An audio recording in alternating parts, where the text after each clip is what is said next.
Hey, Darcy. Hey, Brad. Hey, hey, Good morning. good morning, good morning. Good morning. Morning.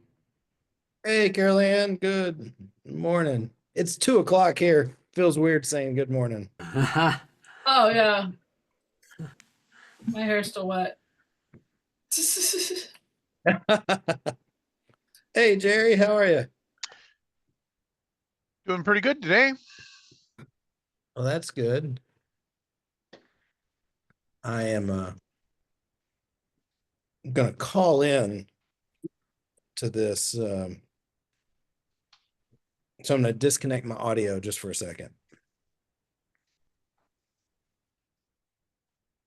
Jerry, every time I see you now, I let's remember that all your pictures are you with a drinking beer.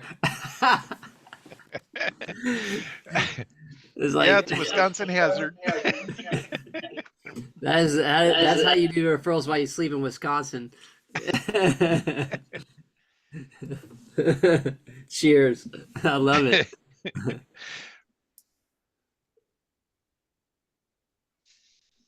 Charlie didn't mention it for about the first 15 minutes, and then he's like, boy, it's hard to find a picture of you without a cocktail.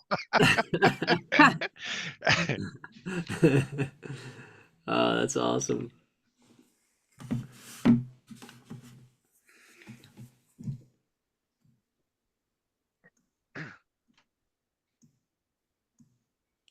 Hey, Tim. Morning, or I guess good noon. Yeah. I'm calling in from my phone for the audio. So I'm just waiting for that to finish up. Right on.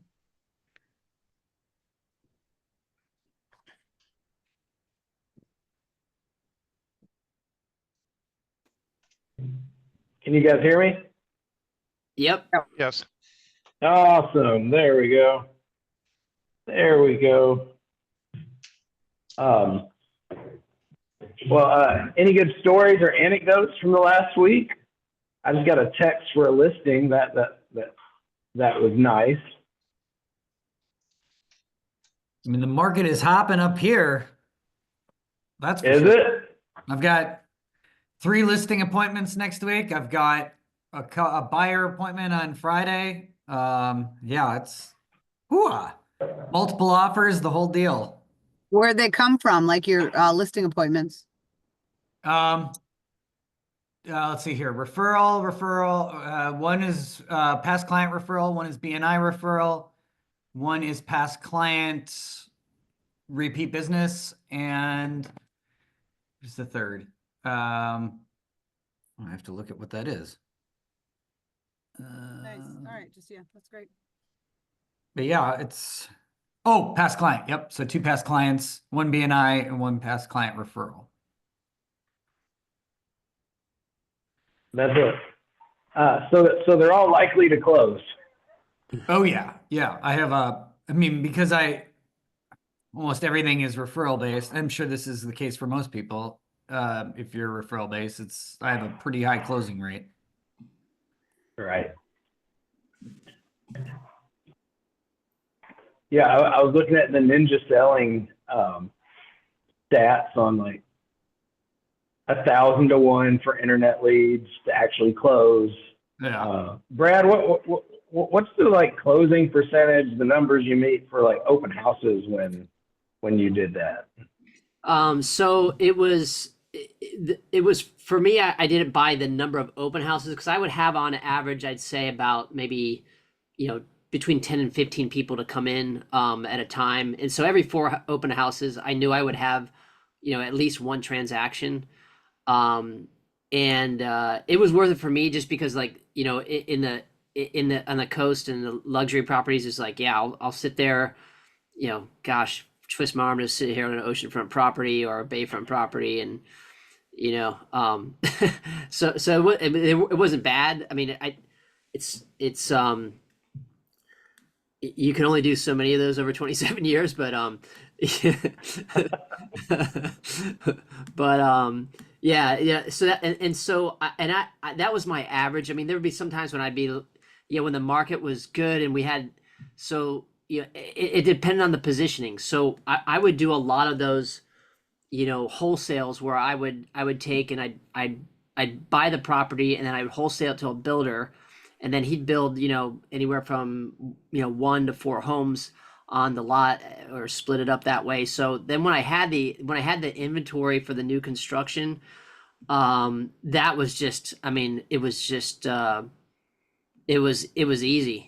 I mean, it would be like every single open house I'd have a transaction, either selling that, pre-selling one of our other new construction properties, and these were all infill properties. These were like a community thing, but it's just for me hustling on the wholesales. But the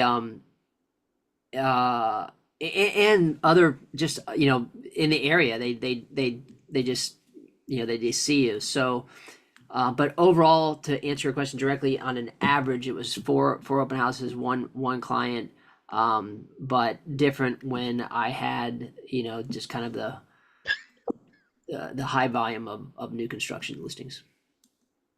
All right. Yeah, I was looking through I don't remember all the ninja selling numbers, but I remember I had coaches in the past that were like, man, you don't want to just rely on referrals and your 9 out of 10 closing rate. I'm like, yeah, I do. I do. I like it. Or the 230 rule. No 200 people, there's 30 potential transactions. And my referral came from, this was kind of cool. I hadn't talked to this guy in probably 20 years, maybe 15. We hung out, I remember one day my battery died and he had to come over and we went on this adventure. Like, it was long ago that, like, my battery dying was an intense, poverty-stricken event, and we used to hang out a lot, and he moved out of town. He lives in Cincinnati now. And then he reached out to me and said, my mom's got this house she's needing to sell. Like, would you be able to help? And so I was on the phone with him for an hour and, said, all right, here's the different options that I know of, anything I can do, let me know. And, I just served first, led, and then his mom just texted me and said, John said you're great. And I'd love it if we could talk on Friday. My kids will be there. And I hadn't talked to him, probably been 20, but we definitely say 15 years. And what a funny guy too. That's where I got mine from this week. And today I'd love for our duo video to be like a case study from a client that we've worked with, and in a specific way. So I wanted to kind of share some thoughts. All of us here have heard that you've got to have a USP, right? Like a unique selling proposition. For me, what I discovered is YOU, you are the USP. Like, I am the USP to my sphere of influence. The reason that they work with me is because they want to work with me. They like me. Like this lady, I'm John's mother. He speaks highly of you personally and your expertise. I'd appreciate your advice. Like, she wants to work with me because of me. Because I want to be an apple among oranges. I don't want people to be able to compare me to the average Joe. That's what my buddy Nolan said, that kind of created referrals while you sleep. I was around this other guy more, and I didn't know there was a difference. I thought you're all the same. And so I've always I like the idea of having a case study, and specifically, and do y'all name your processes? Like, Buy Referral Only has the room by room review, the pinpoint price analysis. For me, I call it kind of my move up advantage. the double down payment is what I've renamed the recast loan. Have y'all ever done that kind of like, I don't have a CMA, but I've got like another number. Tim, kind of 50-50? Kinda. I mean, I've done by referral only. I've called it a room by room review and so forth before, but I mean, I only had one client reference it once, and I was like, oh yeah, that's what I call that, isn't it? Yeah. Yeah. I went through, there's a coaching program out in Canada, and it's not just for coaches or real estate agents, it's entrepreneurs. And two of the things that really stood out is he said, every entrepreneur wants a monopoly. Like none of us want competition, prices. We don't want to be compared to others. Like we want to be unique because we are, like, if you're an entrepreneur, you're creating unique ways. And so, I mean, really it was like a three-year course that I went through. At the end of the day, it was really micro brand around your unique abilities, your unique processes, give them unique names so that other people can't, especially in real estate, so other people can't go on Reddit and get the pros and cons of it. So for example, like with I call it the move up advantage plan. I help someone that's got equity move to their next home locally, and the way that I do it, like I've really focused on it. And so one of the things is, I help them get a HELOC, because what I heard is, I might have shared that before, like the case study that I would that I've done a duo video on. My client, they're wealthy, got a great house, they've got 5 huge dogs, and he's like, we want to move. There's no way we can sell our house with the dogs in it, and there's no way that we can put 20% down on the next house, and we don't want to settle. And I was like, well, I've got the perfect solution. And so we helped him. Actually, he had the money saved for 5% down payment, but helped him. A lot of my clients, I'll help them get a HELOC. I've actually got a company in Maryland, if you guys want the number. They'll do 100% HELOC for prime plus 1% variable interest. A lot of my clients use that. I'm in Nashville, and that's what I use. And our federal credit union. And I can give you the lady's name, Beth, that runs it. But I'll have my clients. Will they do those on investment properties? Do you know? No, just your personal property. Okay. Yeah. It's a great HELOC product. So I've got a lot of my clients, that they'll get a HELOC used for the 5% down payment. And then we've got that listing plan ready, and we go find the house that they want. I tell them, hey, look, when we get the house that you want, we don't have to do a sell home contingency. You buy that one, and as soon as you move in, then we'll list the other one. And it makes it a lot more peaceful. And then what they're doing is a recast loan, but I didn't want them to go on Reddit and read the pros and cons of a recast loan. So I was like, what's a better way to explain that? So I call it the double down payment. That's what it is. You put 5% down, and then when you sell your house, you put the rest. And I don't try to explain how it all works. I connect them to the lender that does that. But I've named each of my little processes. And so what ends up happening, especially when someone's in that situation, one, they're relieved. Like my clients are so happy, because I think for them, we probably looked, I usually don't have clients that look this long. We probably looked about 90 days. We looked all over, and one of their requirements is we do not want to see our neighbors at all. And I need to be 45 minutes within the airport. And he was an hour, ended up being an hour. And then, so I named every little part of it. And that's just really referable, like now it's not a real estate agent, but yeah, I've got a buddy, he's got this move up plan, and we found the house first, and we didn't have to have 20% down. Just really referable. And, that comes from like when I do a case study to actually like think through what are my individual prices, because one of the issues is if you tell someone that you're going to do a CMA for them, they might have talked to a real estate agent 6 years ago that did a CMA, and it was some like automated online thing that was $100,000 off and just terrible. People, they create labels and they associate stuff. So I like to rename everything that I do so that it's got I can create what that is in my client's head instead of them trying to like put me in a box or, I've done this before, I've done that before. But actually like create new names.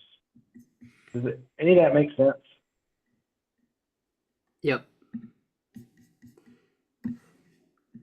Yes. What You're talking about the recast, and because I think this ties into this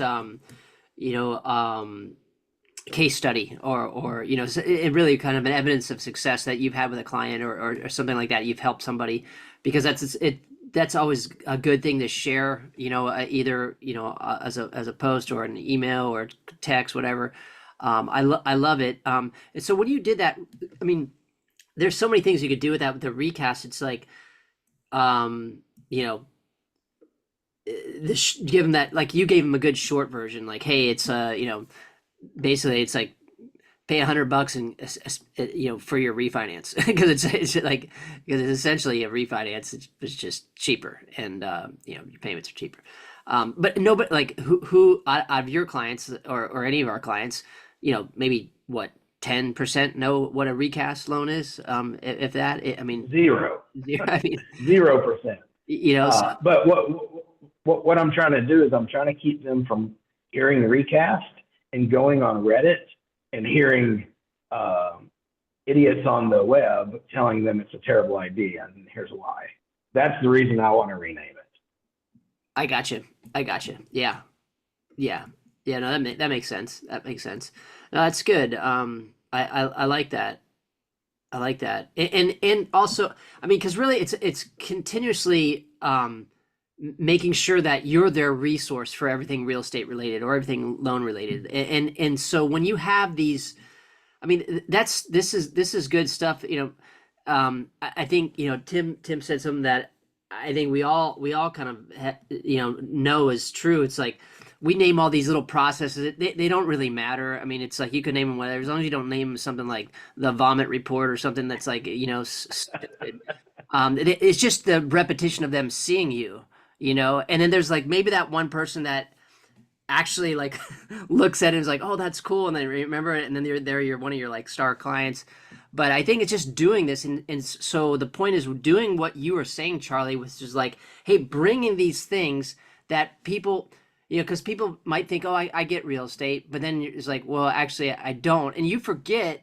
I mean, I met with some clients that referred to me yesterday, sat down with a loan officer, and I just forgot, like most people have no idea, what a 1031 exchange is, what, like what a, what the capital, what the, how to avoid capital gains, or, how long you can live in your personal residence before, you have to, and keep it as a rental before you have to sell it to, these little things. So I think what you're sharing like that is so important to get out there to your, to your community, to your group, stuff like that is unique, something that they don't know, and you're sharing, you're like, oh my gosh, yeah, I actually need that. I didn't know about, that thing, whatever it is. Yeah. Yeah, it's I think it's more referable too, to kind of refer to a named process, and with the lenders on Thursday, they're kind of at a place where, all right, I've got referrals while you sleep working, like, where do I find my 100K partners? And that's one of the things you can really do with them is you can create, like, if you're going for divorce attorneys, like you can create a specific, or Carol Anne, like if you're working with probate folks, like you can take your process and create specific name your processes that line up with what they already need and do, which is cool. And the first thing though is really just to share each step of the process. And then one of the cool things with AI, like I used to, like part of that coaching program was like we went through like all these different, like, do we want to use the blueprint, the method, the move up advantage, the pinpoint price analysis, room by room review. Now we can just take that transcript and put it into AI and with a specific prompt, say, hey, give me a bunch of names for this. And, you know, it could be the luxury lake home method, the empty nesters, easy move process. You know, like you can share stories with that. And so a lot of times when people ask, you know, hey, what do you do?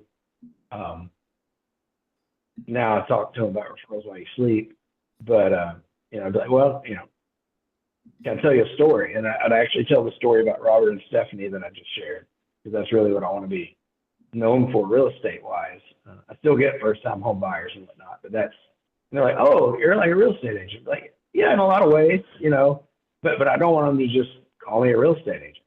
I don't want them to pre-label me. I want them to see me, like you said, Brad, as the go-to to ask stuff.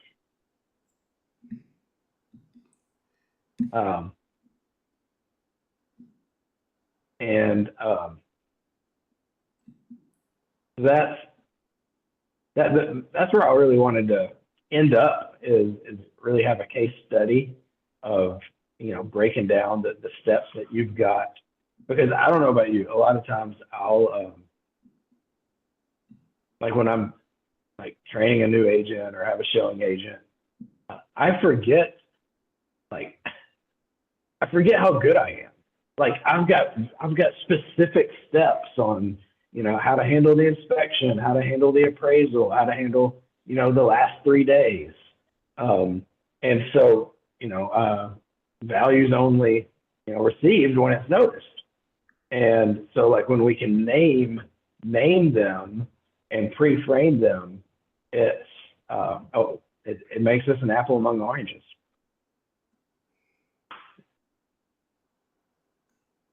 And so I'm curious, like, is there anything that you know that you specifically do that's a little different than maybe the typical agent in your office? Carol Anne? Well, you know, more creative in finding off-market properties, I think. That's huge. So do your clients actually come to you for that? Or I that's mean, just something that you do for all of them? it depends on the relationship and, you know, how committed they are to me, of course. You know, I'm not going to do that for someone that's not committed. So no, I don't do it for everyone because it doesn't always work, but sometimes I get lucky. Right. Yeah. And at the risk of asking a very dumb question, for when it does work, what's the benefit of that for your clients? Well, this one client, you know, didn't want to list before they found something last summer, and, you know, that's just like not possible in this market here.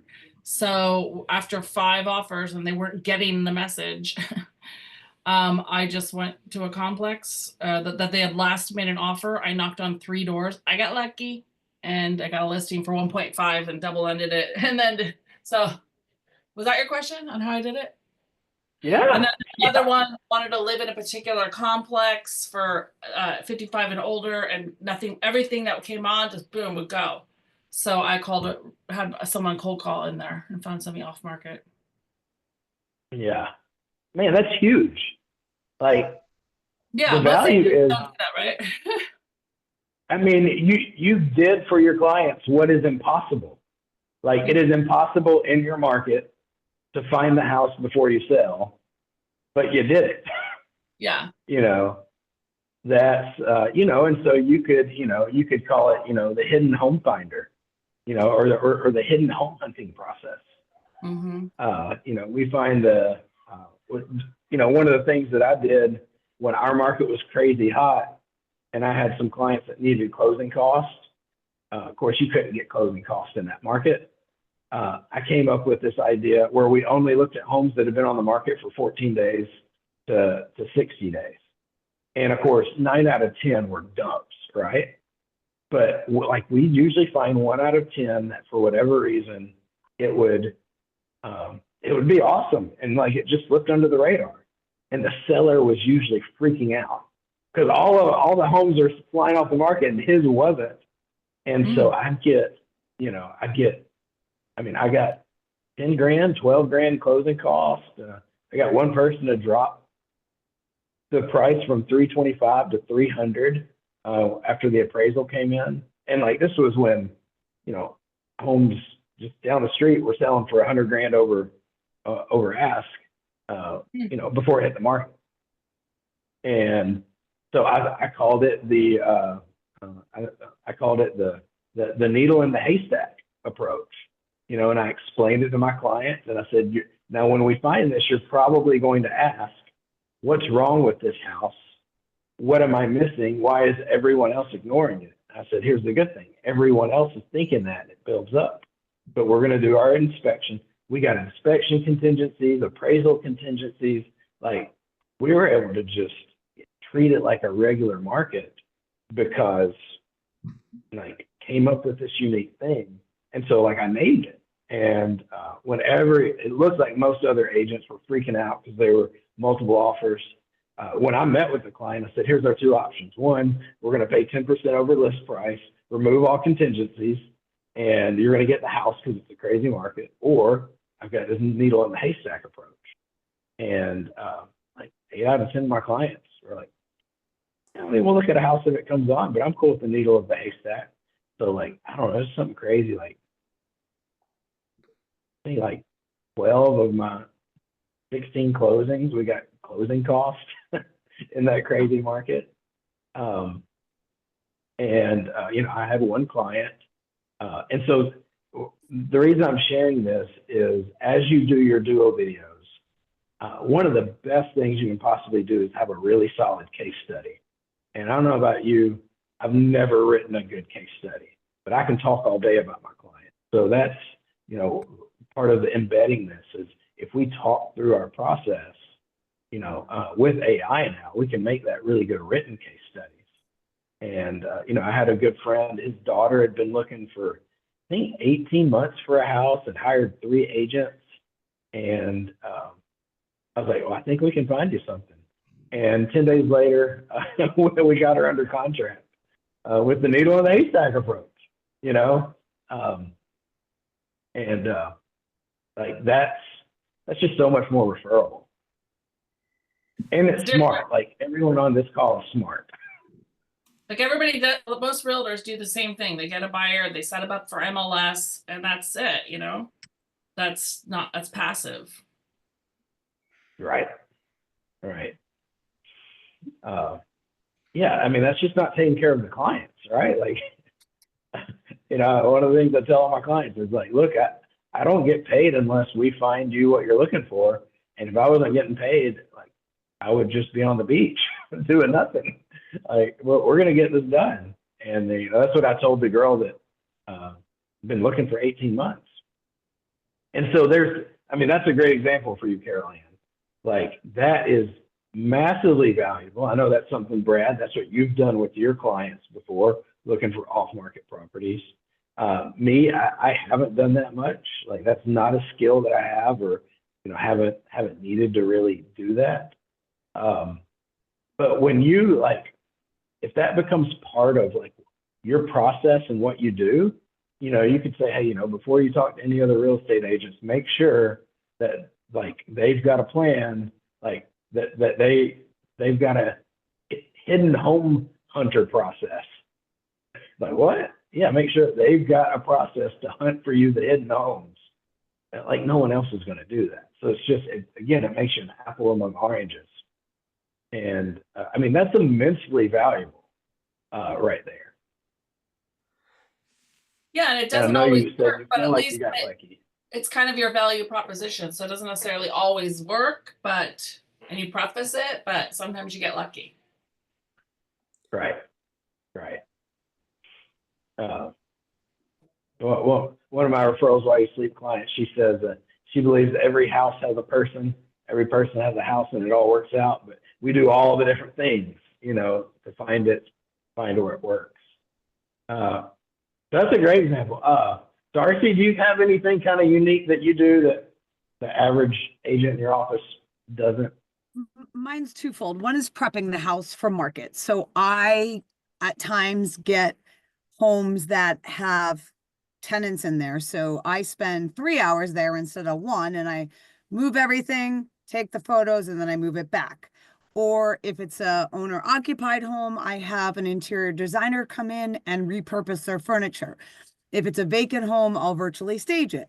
So then when we take the photos, we attract more buyers, which ultimately is my second fold, which is getting more for a seller. I averaged 4% over asking in 2024, and I averaged 98% of asking for buyers.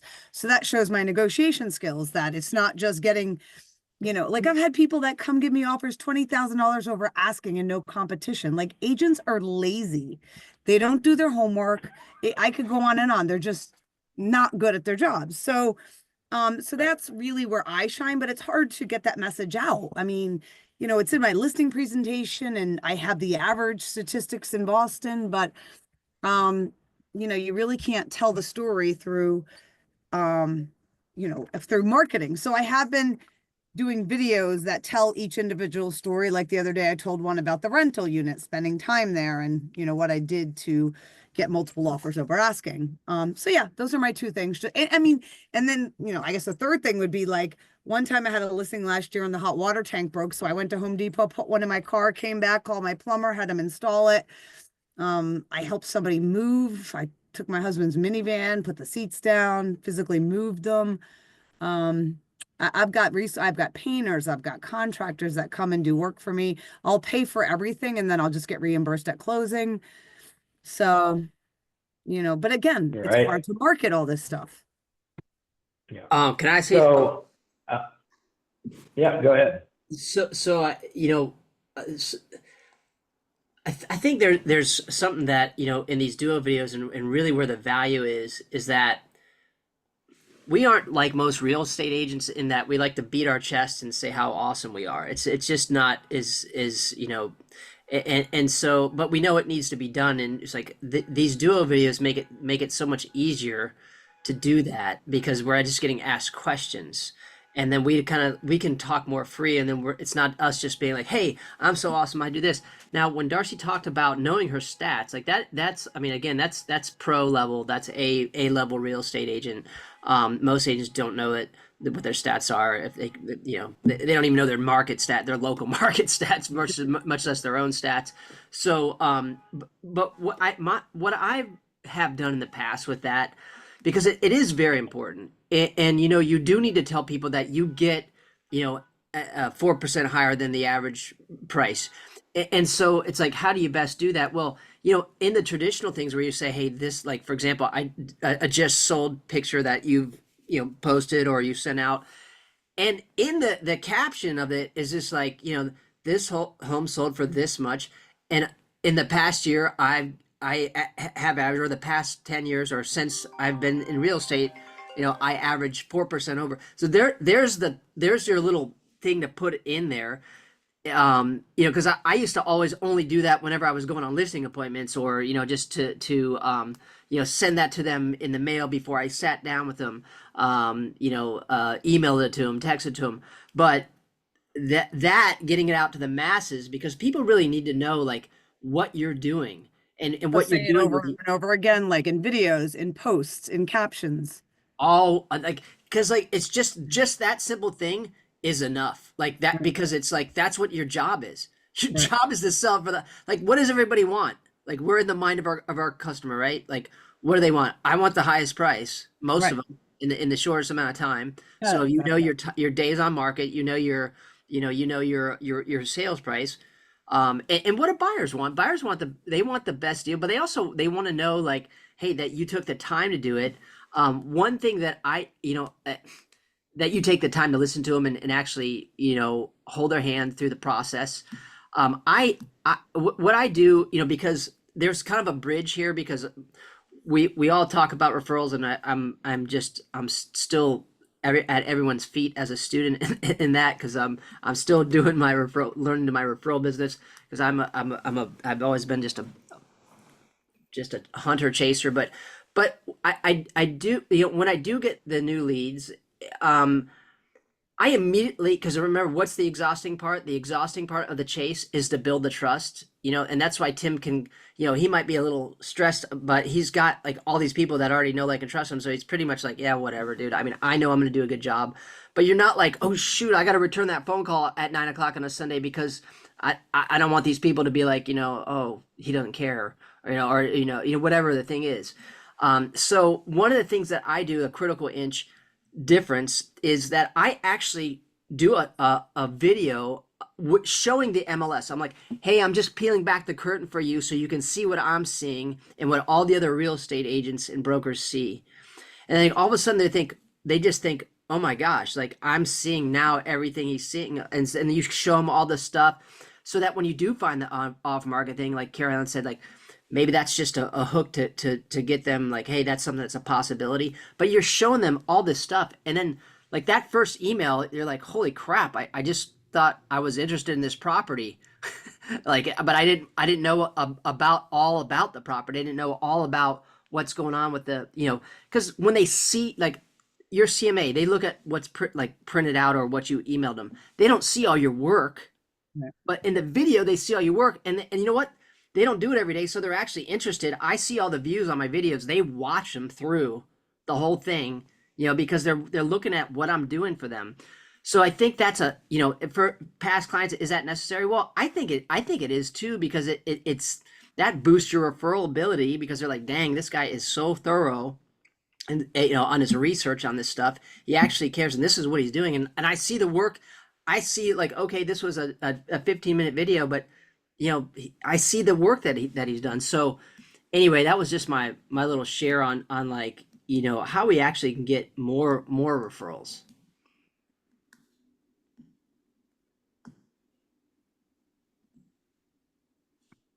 I'm trying to fix my audio. Yeah, it's echoing. Is this better? No Yeah. echo here. I think so. Puerto Rico connection. Stop you rubbing gotta- it in. Yeah. Stop rubbing it in, man. I may or may not have just extended my stay for 8 more days. I didn't want to leave. So you don't have any Um, listings, or are you doing just use Lockbox? Yeah, I just use a lockbox. Wow. Yeah, We're not a Lockbox and place. I've also got showing partners. I think I've shared before that at one time I had like a full-time showing partner that I really mentored and trained, and he was my feet on the ground. And then now I'm using the Showami app. It's like Uber for real estate help. I've paid them to hold open houses for me. I've paid them to show my clients houses. Wait, what's it called? Showami, Showami. Huh, I've never heard of it. It's But it's for real estate and it's legal? Like you don't have to have your license? Wow. they vet everyone, and everyone has to be a real estate agent to be able to receive the service. Yeah. So it's made for real estate agents. It's pretty cool. Wow. How much does that cost? It's free to use, and then it's usually like $50 an hour or $50 a showing is, and like I've used it to have open houses. I know I could go on a Facebook group and find someone to hold an open house for me, but I'm strategically lazy. So I just hop on here, say I've got an open house, $50, and boom. I think that's better. Yeah, because then it's not. Are they? But they're not competition, are they? Well, I guess they would be if they have their license. So showing agents aren't, because I just tell my I tell my clients, hey, look, I've got a showing agent team. Why that's good is sometimes I do. I was like, I don't have an appointment right now, but if I had a buyer that wanted to see a house right now, while me and you are talking, my showing team's taking care of them. And so if you know, anytime you need to see a house, like I've always got availability. And I tell them, you know, all that they do, you know, they open the door. They can tell you a little bit about the house, but if you got real estate questions, you know, just talk to me. And can you use the same one over and over again? you can, yep. So I've got a list of my favorites that I always, whenever in fact, one girl, I just got her number, and I say girl, she's a retired lady, and she's great. So I reach out to her first now, and then if she's busy, then I go to Shawami. But I've met a couple really good ones through that. So yeah, so that's how I'm able to do that. And Zoom is powerful.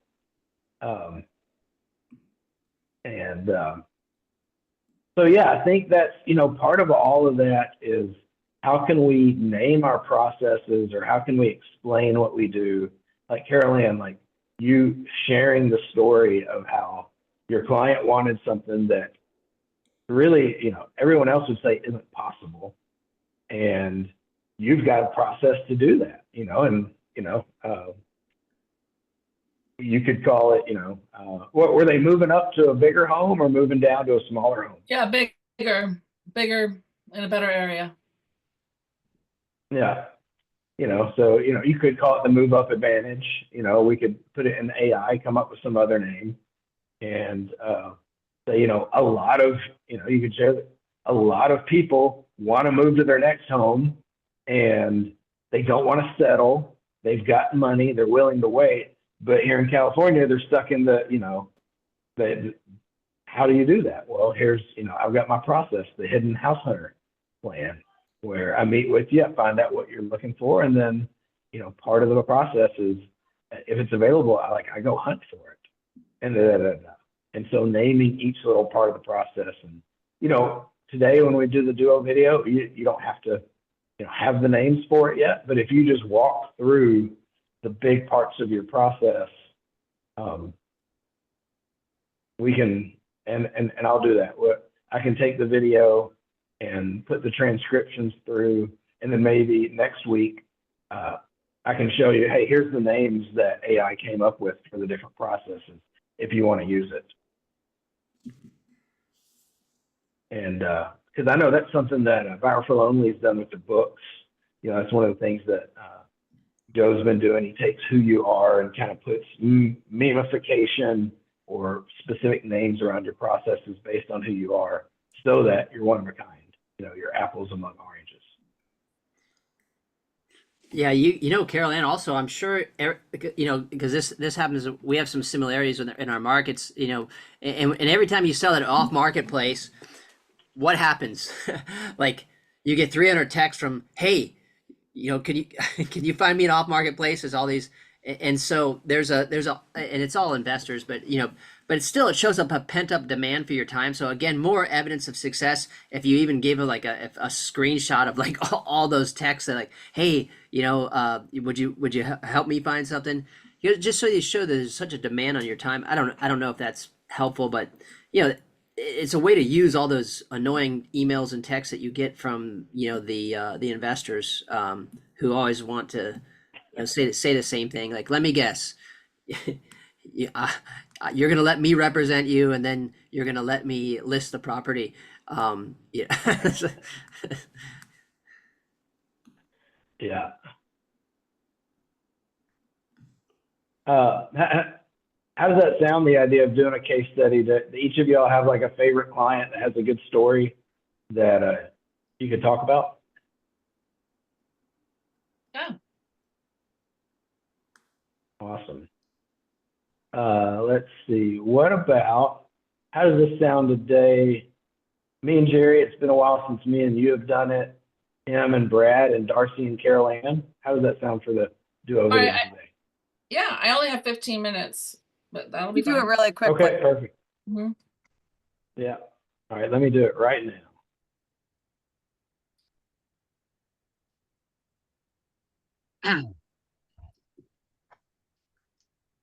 And I've learned to not end the meeting after we're done. So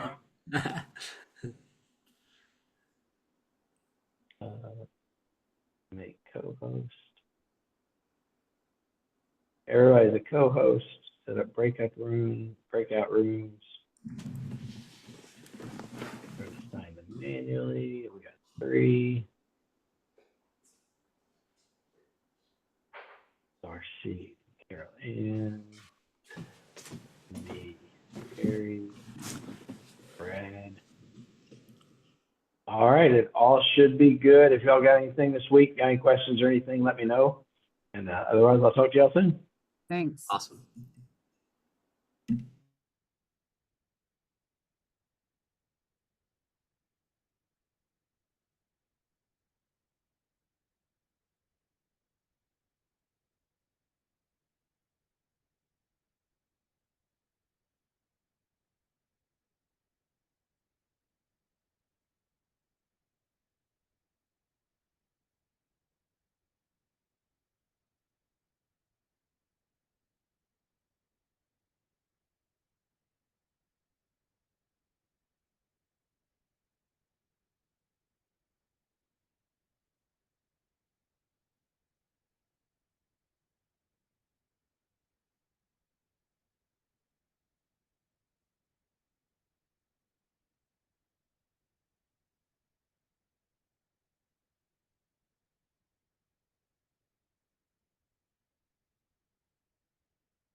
All right, teacher, we are done.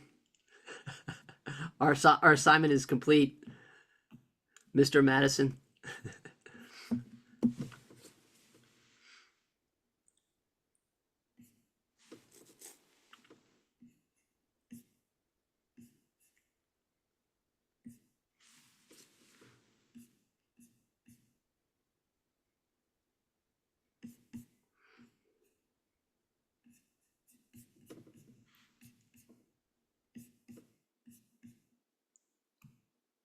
Can't hear you, dude.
Hey, what's up?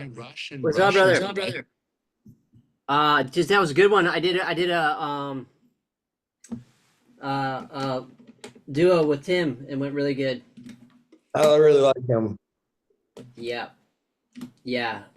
This is so good. This is such an important part of referrals while you sleep is this community thing. And I love seeing the people, showing up consistently. I I think that that's like a really important thing, you know. Yeah. Yeah. And I do want them to know, like, when you get busy this summer, like, come one a month. Like, like you don't have to come to a bunch. Yeah. Yeah, exactly. Exactly. It's like bear in the winter. Like, just load up on your duo videos now. You have a bunch of them. How is your turnout with the loan officers on Thursday? You have a good little healthy following, like, of people that show up regularly or semi regularly? Oh, I can't hear you. Can you hear me now? Check, check. Okay, yeah, now I can hear you. I'm trying to change my audio here. Check, check. 1, 2, 1, 2. Oh, Yep, I got to I turn. can hear you. I've got like Mark, Jessica, Jerry. Those are the 3. I've got a couple other lenders that. Oh, you cut out again. Yeah, that's going to happen.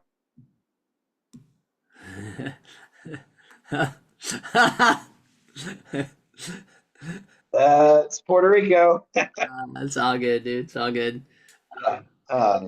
Yeah, so I've got a couple other lenders that are not part of Bro. Like, they don't really get it. So I've just got 3 lenders that haven't marketed at all, really. And Jessica, she found me through Jerry. And so we've been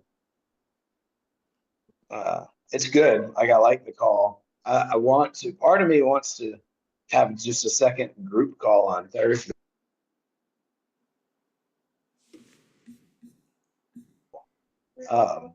Like, we're really talking about, like, how do you partner?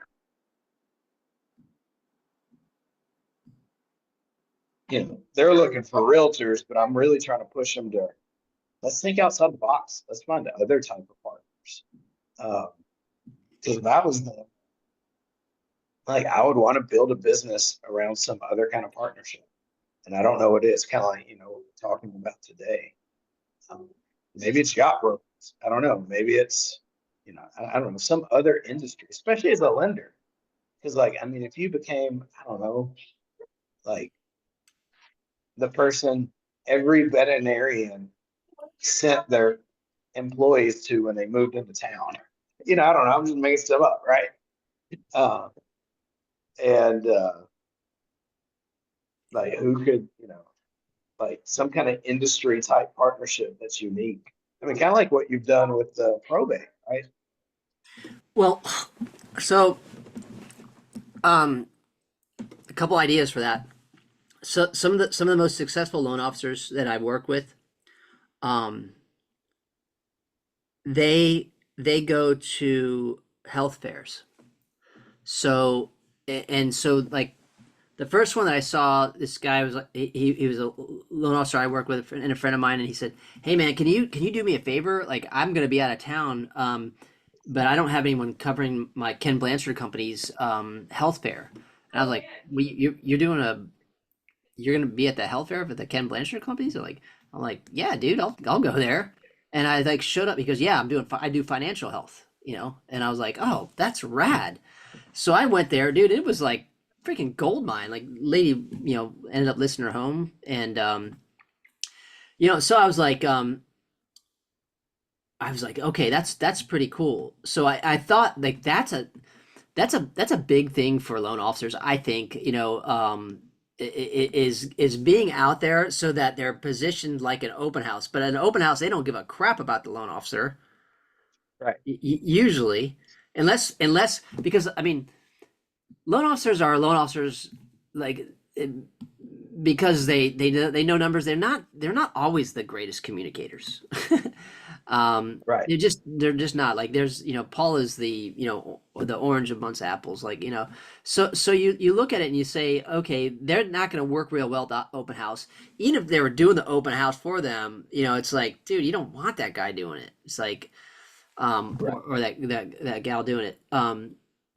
And not everybody can be Paul or Aaron Klein, but I think that if you look at that and you say, okay, well, but put them in a place where people, you know, are coming right up to them and there's no other distraction. There's no house to talk about. It's just like, oh, you're here for financial health. Yeah. Well, and you're, you know, what do you, yeah, I help people get clear on their finances because, you know, what I do for a living is I help people, you know, get home loans.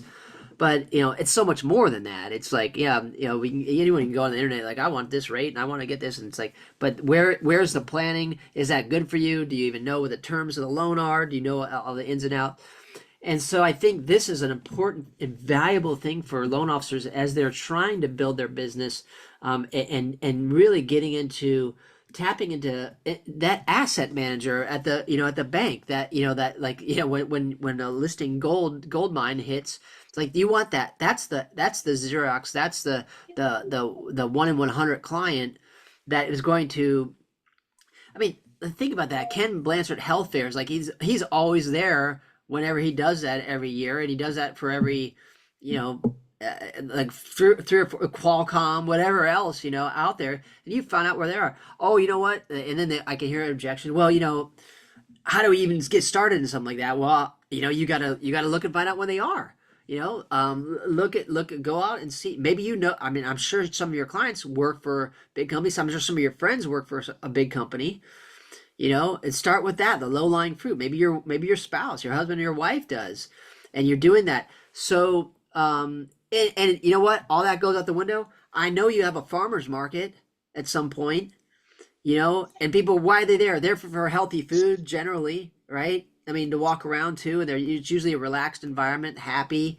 They aren't stressed, and then there you are. Hey, I'm here for financial help. So I think those are real quality things, as you attract, and, you know, more, you know, loan officers, is to really get them. Because I was talking to one yesterday. I got these people. I said, you know, they were referred to me, and I said, look, I'm getting a lot of referrals where, like, they're in the trenches with trying to get qualified. Like 3 of them out of 6. You know, like, I'm just honestly, like, really helping, like, loving on them to try to, like, and like, a couple of them I don't even know if they're gonna be able to buy, you know, but I'm there, and they just were, like, so happy to, like, know this world. And these are not young people. These are, like, you know, they're getting, this guy's 65 years old, is a airline pilot, and you know, and I'm just like, dang, I forgot that these people don't know all this stuff. But I talked to this loan officer after the folks left. I talked to David, his name, and, you know, you know, this guy's great. He helped me get into my first investment property years ago, and he's great. But he's like, I said, oh man, we gotta get you into referrals while you sleep. He's like, what's that? And I told him about it. He's like, well, he goes, Brad, I'm never on Facebook. I'm like, you don't need to be. Your clients are. And then, and he's like, oh, and I was like, yeah. And he goes, well, where am I going to get all those pictures? I was like, you've got pictures on Facebook. And he goes, yeah, but they're old. I'm like, doesn't matter. I said, well, that's why we have Tuesday calls. We do a duo video. Then you're just spouting out your knowledge and everybody sees it. He's like, huh. And then he's like, yeah, but, you know, I go, look at all those contacts on your phone. You probably have a couple thousand. He's like, no, probably not. And I didn't tell him to open up his phone or anything, but I was like, dude, if you've got, he's like, I probably got, I don't know, like 300. I'm like, dude, there's, you know, you've got, you know, you've got 30 transactions. 35 transactions right there, you know? And I said, so and I just, like, having this conversation, and he's an older guy, but he's still wanting to do loans. And I thought that was, like, such a good practice. Now, I wouldn't do a one-on-one call with this guy. I don't think it's worth our time, because I'm not trying to sell him anything. But, you know, eventually he's going to be like, dude, I need to get some more business. I'll be like, dude, just do it. Because he said, well, what's it cost? And I was like, it's free.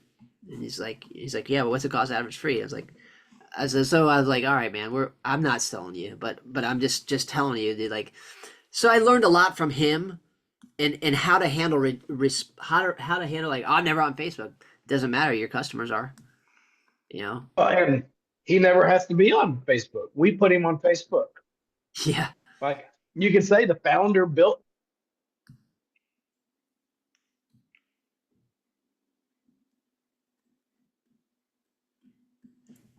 I'm lip reading right now.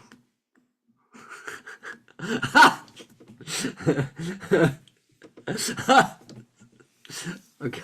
I was getting kind of good at it for a second. I was like,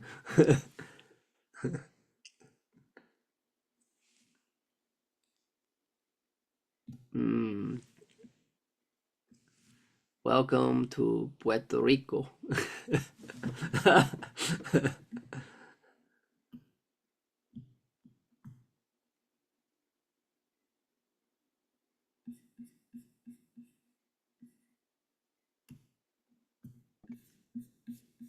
Huh? Oh, I need my phone. I'm working. Unless you want to work for me. You want to work for me?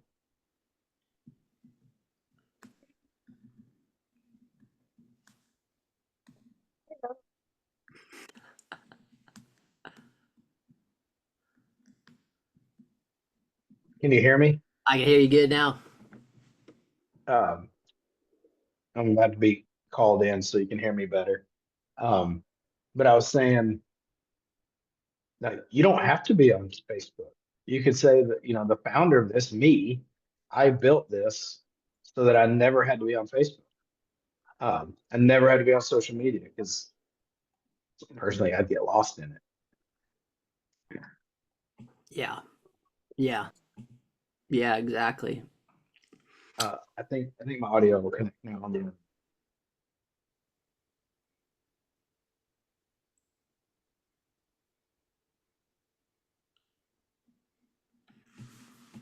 Can you hear me? Yeah, I can hear you good now. This should be better. Yeah, that's Um, much better. but all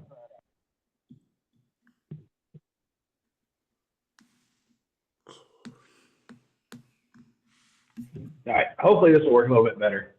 I'm on my phone. That huh? I mean, it'd be nice. You don't have to, but it would be nice.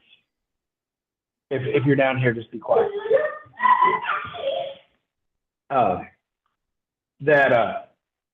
Like I built this so that I never had to be on Facebook or Instagram or any social media. I didn't ever want to be on it, but I knew all of my clients were there. I mean, maybe they're on social media, but they're online. I mean, they spend 4.5 hours a day on their screen, not including work. And so I had to figure out a way, how am I on there without it costing, tens of thousands of dollars, or me hiring a big team, or like me logging on every day and commenting on people. Like, I don't ever want to be on it. And so, I mean, literally, like, I don't know, maybe I hop on it once every 3 days or something. Yeah. If that, Yeah. So that might be ways to answer it too. But like, yeah, good. Like the founder of this never Yeah. he's never on it. That's so important. It's I kind of eat up these stats. I keep my file on this little 14-day thing here. I mean, so it's the average. They spend 4 hours on screens, not 4.5. 4.5, not including work. Yeah. Yeah. Wow. I mean, you used to want the corner office in like the town square of a busy intersection, and you had to pay a premium for that. Online is the busy intersection. That's where they are. So you want to be where they are. That's a great analogy. I like that.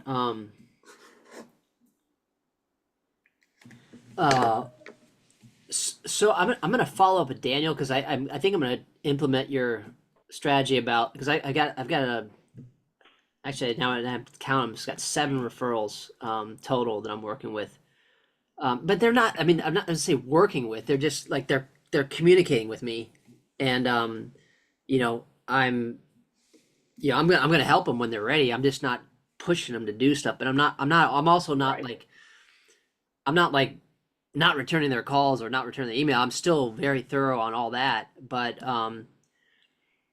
you know, I probably would have been a little proactive, if more proactive in my full-time days.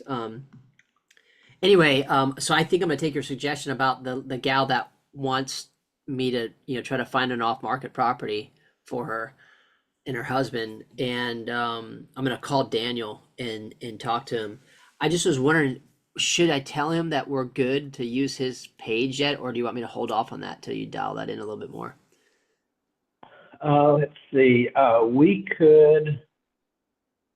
What could we do? If you could just say, you could tell him, hey, Charlie thinks he found a way where he doesn't need your wife's page. It's worked for a lot of people. If you've got like 30 minutes, we can hop on and see if we can get you set up on this new way. Okay. Okay, cool. I'll check your schedule then. Got that pinned. Very cool, man. Very cool. Yeah. It's great, man. I love it. I love it. And, you know, I think this lender that you were just talking about, he'd be perfect to put on the 14-day Rainmaker campaign. Yeah. I actually, dude, that's so funny. I thought about it too, because I was like, you know what? I gotta get, because I'm so bummed, dude. I lost that list. I must have not downloaded off of Infusionsoft when I switched to my clients.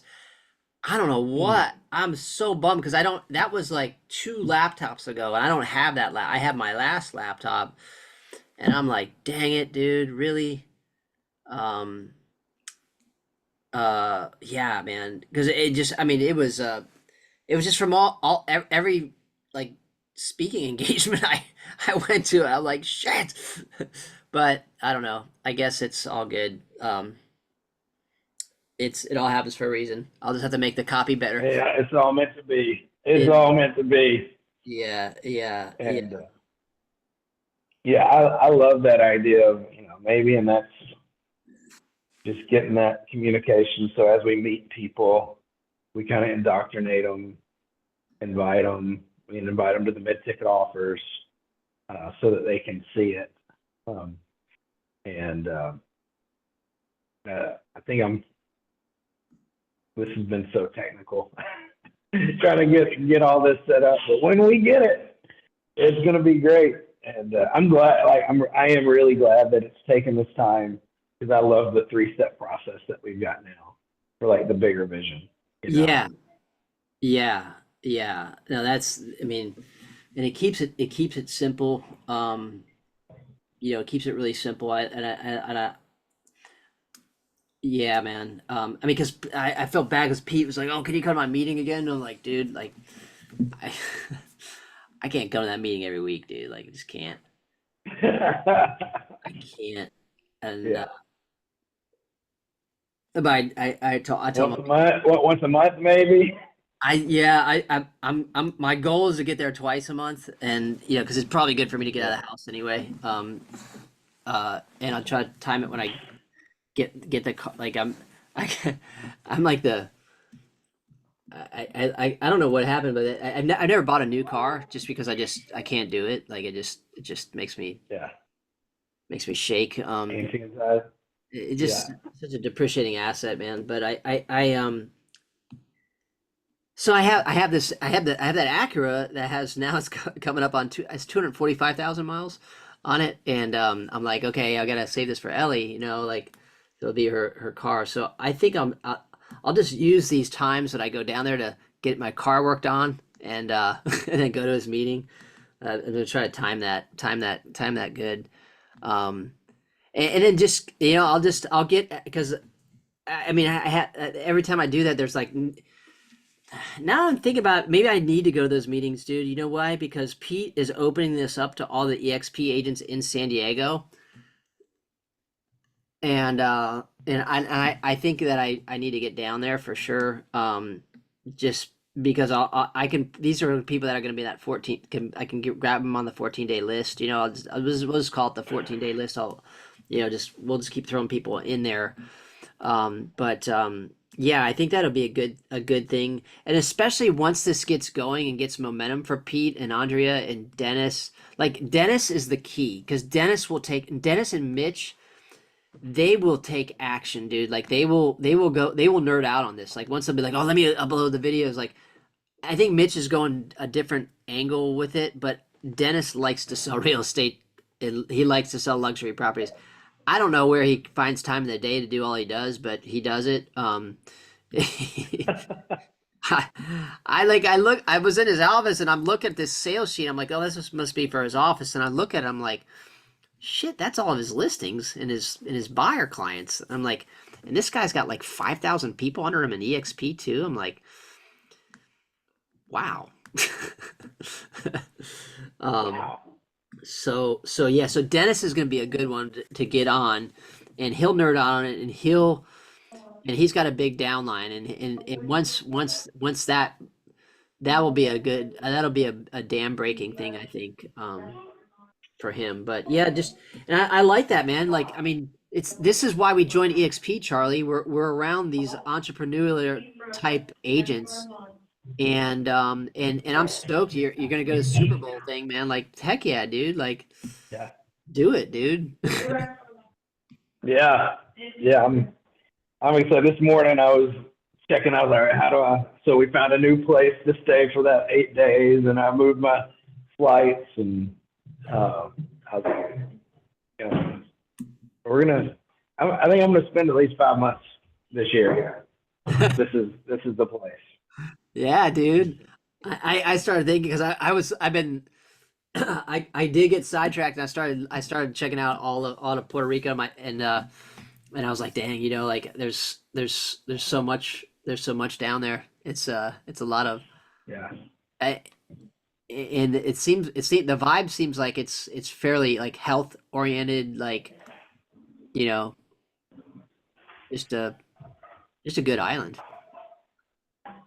Yeah. Yeah. And we've got a church down here that we've been going to, meet a lot of cool people, and they've got what I've heard is this little community is like one of a kind, because it's kind of like you've got Dorado, which is like where the really rich people go. Okay. And then this is like the humble, wealthy people, and like, a little weird because like Dorado is like real close to the airport. This, you're like an hour south. One guy said, he's like, you gotta be a little weird to be here. And I love that. it's, literally, this is like, I get emotional thinking like, this is my dream, to have my kids grow up in this environment. Yeah, Like, yeah. that's what it's all about, and Yeah. pretty cool. Heck yeah, dude. That's rad. That is, as I remember that when we were having that talk about that, I'm like, man, this is the dream. And you know what? It's just gonna get better. I think, I think about this and I'm like,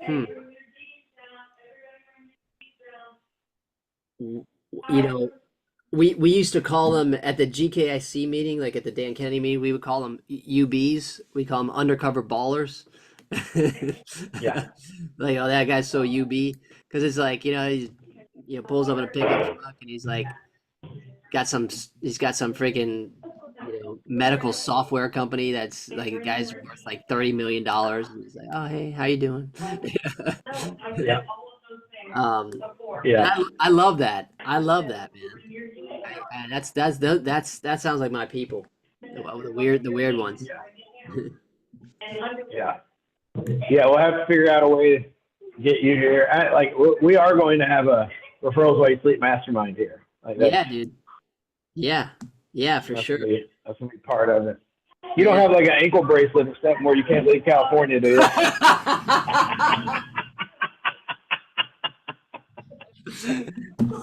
Terrible, dude. Yeah.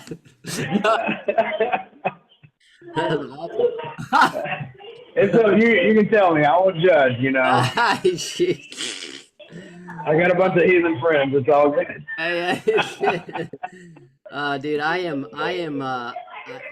My friend this weekend, like I keep talking about this weekend because like I went out and like hung out with like all like a lot of my friends. And they're like, dude, you got out of the house. Like we were so happy to see you. And like I talked to my buddy and his girlfriend and it was funny because it was his two of my buddies have birthday on the same day and I was like, man, that was good. It was good to get out. But I don't get out much. Yeah, I go surfing, and actually, I'm gonna meet up again because I don't know. They're going to keep the momentum. I was like, yeah, dude, let's all meet up. So we're gonna meet up again on Wednesday. But point of the story is, yeah, I leave California. Occasionally, I leave my house. Um, I'll go surfing. I'm taking my daughter all around the county, hanging out with her mom, and um, yeah, I'm gonna make it. I'm gonna make it. I'm gonna make it a good trip. So yeah, I'll be down there. Sure enough. Hey, maybe you can bring your daughter. You know, one of my dreams is this becomes like a family trip. You know. See, what happens when they turn 16 is like they don't like Oh yeah. her mom and I, dude, we were like throwing it all on the table. Like we always know you wanted to go to Paris. Do you want to go to Paris? No, I don't. What? Okay. And I was like, she didn't want to go to Paris now. Like where I was like trying to like, cause like I was like, let's go. Cause like once Jessica found out that she was like, she actually could, cause she took a trip to Portugal. And she's like, oh, I can travel. Like I can do it. It's not easy, but I can do it. Right. So we're like, well, then let's go on a trip. And like, where do you want to go? And like, and and she just doesn't want to leave her friends, man. Like I'm like, yeah, I don't know, man. That's weird, but I say okay. But I don't know. Who knows? You never know, man. They change all the time. You know what will happen is it's like last night. Like we always have Tuesday, Thursday to go to the gym. I'm like, so I'll see you. I'll pick you up tomorrow after school at about 4:15. And she's like, maybe. And I was like, that means no. Why are you saying that? And and she's like, no, it's not a no. And I was like, and she's like, well, Jaden wants me to come over. I'm like, Jaden, dude. I'm like, I just picked you up from his house. You were over there. You were hanging out with him for like 4 hours. Like, you know, like, really? You go hang out with him again? Yeah, it's funny because like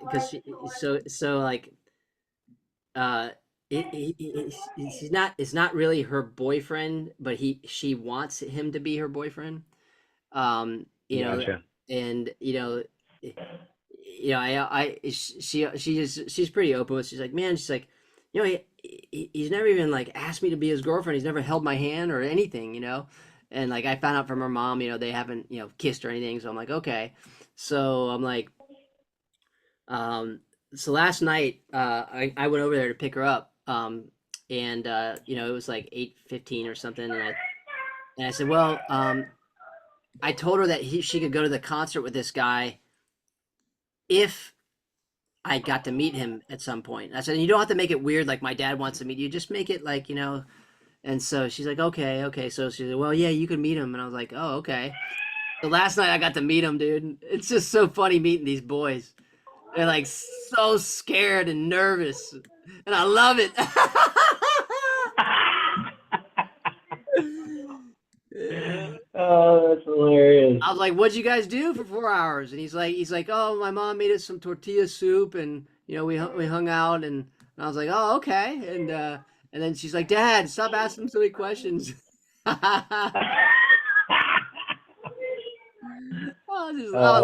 Loving every second of his uncomfortableness, just shake my hand. He's like, got his chest out. I was like, hey.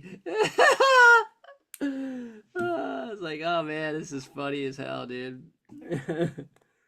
But these kids are different nowadays, man. They're like they're never like they never had that forced boredom that we had, So they're like, it's not as easy for them to communicate with people because they're used to this thing, like dive into this thing, right?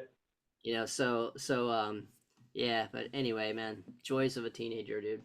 But brother, man, I think it's good, man. Extend that stay. If you extend any longer, I will come. Yeah. Yeah. Well, Jamie, he had me write down my goals for 2025 a couple months ago on traveling. And I want to go to Croatia, I want to go to Vietnam, but I've updated it. So here's the plan, maybe sometime June or July, come back, September, Nice. October, come back. Sweet. And basically that's the plan, which is cool. Like this was already in the plan. So we're on our way. Yeah, dude. Look at that. That's great, man. What's scheduled is real. I love it, dude. Very Yeah. cool. Yeah. Yeah, man. Yeah. It's That's cool. between the kids' birthdays. Man, very cool. Very cool. Well, this is good stuff, man. Good stuff. Yeah. That way we'll never forget. Cassie said we can come back September 11th through October 20th.